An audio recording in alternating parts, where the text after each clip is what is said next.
Next, we'll hear from Professor Paul James from the Royal Melbourne Institute of Technology. Now, I know others here will feel the lack of optimism, and optimism of the will is only one part of it. I'm going towards pessimism of the intellect as the core part of what I'm going to talk about. And to suggest that we're in a storm is understatement.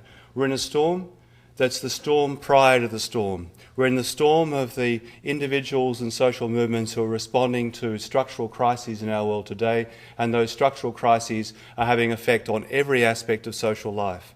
So you would expect that some of the responses to that would be strongly to find the ways in which we can find counterpositions.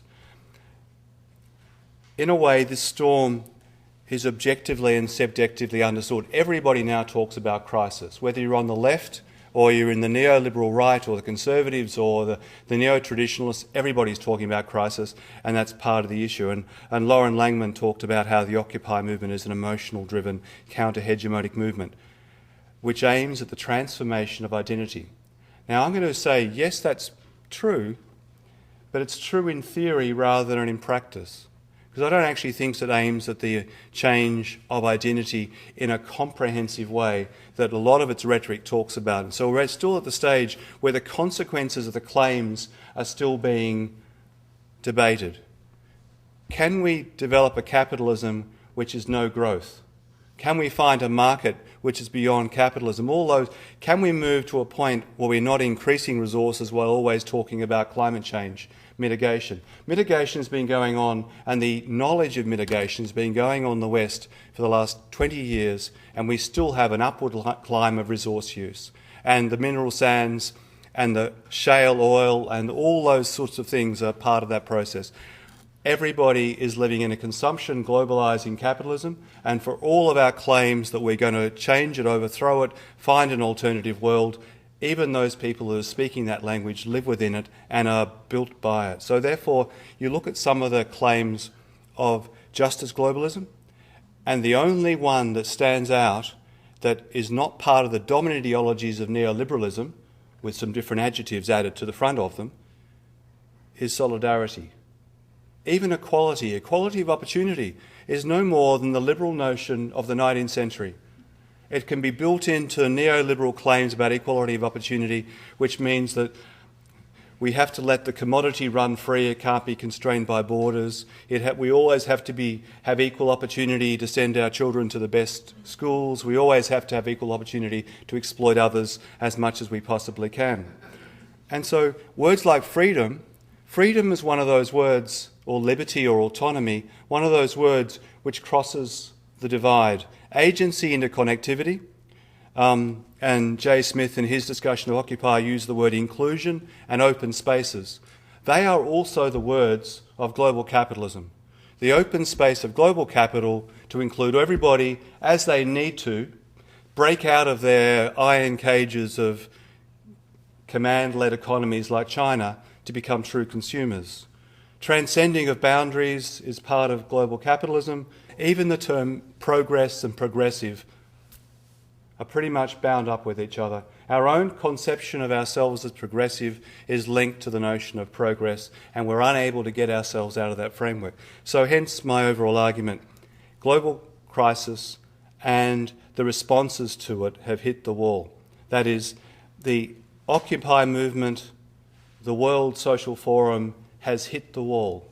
It's at the point where it's going to keep hitting that wall until something else happens, which will entail a transitional practice, which many people are engaging with at a micro level, but getting that to become a global foundational point of ways of life is a different thing. There are counterexamples, and they mostly come out of the indigenous South. I'm thinking of Via Campesina as an example, where people are living through their politics, and they're engaging in a politics of production and consumption, a politics of communication and exchange, and they're working through those things in quite fundamental ways in the ground. The reason why Zapatistas were successful was not because of the internet. It was because it was grounded across various layers of social life, which had a place, it had a location in people's lives, and it was part of the ways in which people produced food and lived in local places and started to respond to the ways in which the state was intervening in those places.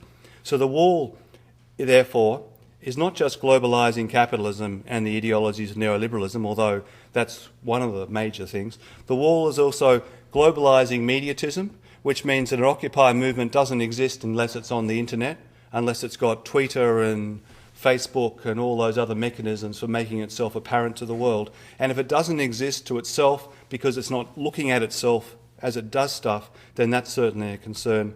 And also with the framing of globalising technoscience, the fact that those things have come to make us who we are and we can't see our way beyond them. So the wall, I'm only using as metaphor, of course. The wall, I don't mean the Berlin Wall or the Jerusalem Wall. They're old-fashioned kinds of walls. They're the ones you can break down. And as we know, when we break down those walls, all we tend to get, in the case of the breakdown of the Berlin Wall, was an emancipation from an older form which bound us to a relationship to others which was problematic. And what we got with the opening and the breakdown of the Berlin Wall is the movement towards global consumption and the movement towards East Germany and Germany finding a quite comfortable relationship but seeking more equality between the two. So those words like freedom from want through therapeutic consumption, emancipation from the limits of our body, transcendentalism or transcendence from limits of place, including national spaces, are all the subjective or ideological other side of the claims. Now, the claims are fantastic. There's not a single one of those 5 claims that are being made by the global justice movement that I actually don't agree with. But putting them into practice, developing the policies, as Manfred said, that have the consequential effect upon becoming more than just going to Starbucks and buying occasional fair trade coffee, has to become a way of life.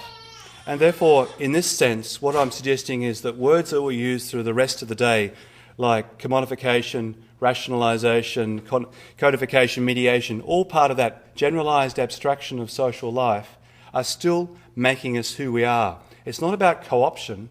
It's not that our words are being co-opted. It's that we're all using the words without being able to put them into a practice. And those able to put them into a practice in that dominant sense are the market globalists, because their system is structurally put into place in a way that's been unable to do anything about it. I'm going to make a couple of arguments then about why that might be the case.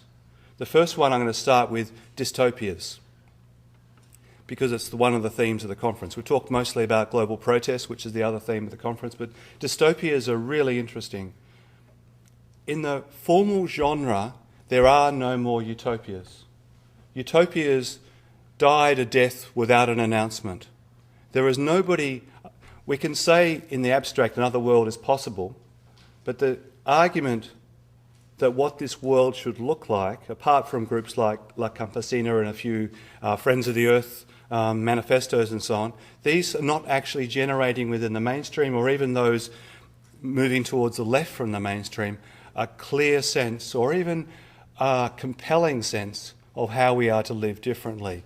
And therefore, if they have fallen away, what's replaced them is dystopias. And there are so many dystopias around. But these dystopias have become part of the world we live in. Fiona Jeffries, in her talk, Fear in the Megacities, when she was talking about a report that was done, said, personal fear is the dominant emotion of our time. The second point, the current world holds out to us some kinds, not of utopias, but hopes. And the grand hopes that are being held out to us at the moment are mostly around cities, either tiny little projects in cities where people have reclaimed an area of, say, New York, where there's a vertical garden which is now horizontally linked around a railway line that's now been reclaimed. Certain reclaiming of small spaces.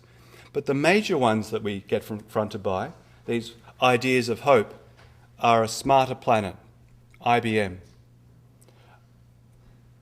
or the smarter city idea, which is also IBM. The idea of a healthy city, which is Philips, the idea of a sustainable city, all these things are now being given to us as a mechanism for thinking through our small hopes.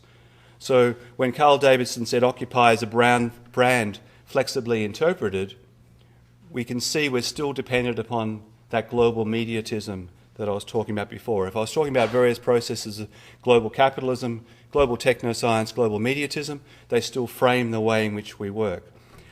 then if we come to how the responses are happening to those things, this brings me to the third point. There are two major responses. One is what might be called the politics of the sporadic riot, and the other one is the politics of global protest. And so how does global rebellion hit the wall? One of the things that happens is the re-securing of those zones becomes part of the response of the state or the civil society movements, and the fear of people about those social changes that are happening through the global crisis fundamentally affect the way in which people feel. We would love to have another world. Another world is possible, but we don't know how. Now, it seems to me that it's not actually much different in theory.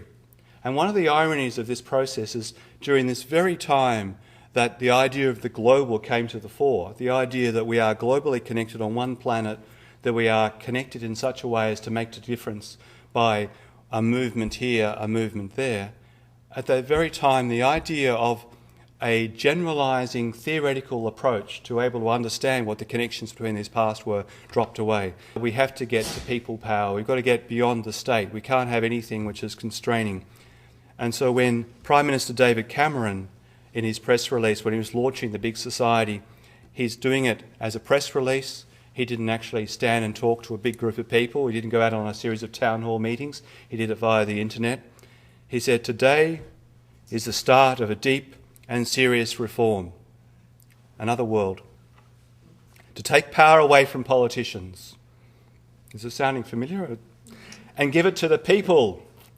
That's because we instinctively know the state is all too inhuman, monolithic and clumsy to tackle our deepest social problems.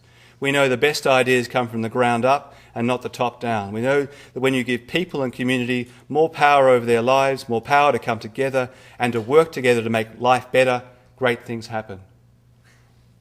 It's just, we're still talking the same language. Let me try and conclude and pull it together. What I'm arguing is that an emergent global imaginary is still looking for a concretisation, an embodied sense of its own practices. It finds that embodied sense in moments. It finds it in the slow riot, the sporadic riot. It finds it in moments of coming together. There are possibilities that are opened up through some of the institutionalisation practices, and I've already used the concept of Via Campesina, which is actually growing food, which is actually developing worker cooperatives to relate to people. It's working in small places, but it's global at the same time. There is a radicalism in those things which comes from moving beyond modes of communication exchange to moving towards a transitional practice around food production in relation to food insecurities. It's real and it's strong. But for the most part, most of our politics is conducted in the same media, in the same way, through the same language as neoliberalism. And therefore, we need to start thinking about this quite seriously, because it will take a kind of thing that Manfred is talking about, but we're still a long way there. What I get worried about is the idea that we've suddenly woken up, because we've been waking up and waking up and waking up for the last 3 generations. We are still working out how to live on this planet, and if we don't do so, we'll find ourselves moving from the storm to the ultra-storm. Thank you.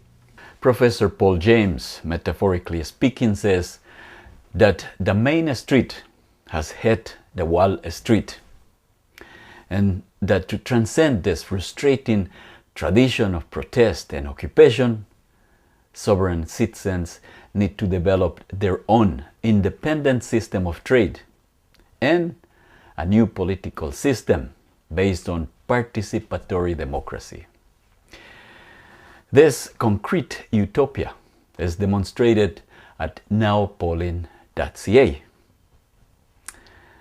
A framework of a new constitution, fundamental in any new political system, is published in this little booklet, Perpetual Direct Democracy, published by Amazon.com. And also, you can see it webcast online at pacific.ca. Participation is the essence of direct democracy.